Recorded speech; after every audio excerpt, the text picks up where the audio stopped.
Veteranët e UÇK-s nga rajoni i Kumanovës dhe i Likovës, por edhe veteranë nga rajoni i Vicës së Tetovës, thonë që nuk do të largohen nga selia e BDI-s derisa të zgjidhet shqetësimi dhe problemi i tyre i punësimit.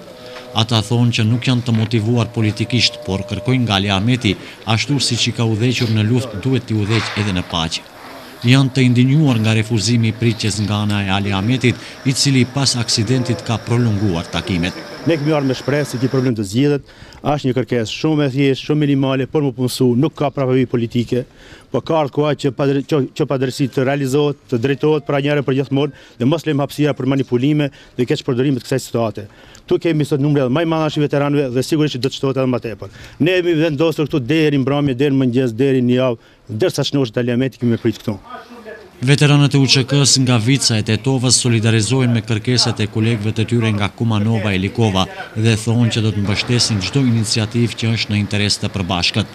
Ne kërkojmë dinjitet moral dhe identitet, të cilën e kemi humbur. Kemi pasur krenari dhe kemi qenë krenar.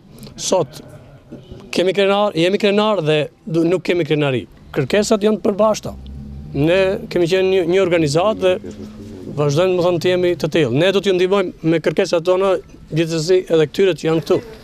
Veteranët e UÇK-s kërkojnë vullnet politik nga BDI për të zgjidhur këtë çështje, nga se ka shumë ish pjesëtar të UÇK-s që tashmë kanë braktisur vendin shkaku i gjendjes së vështirë ekonomike.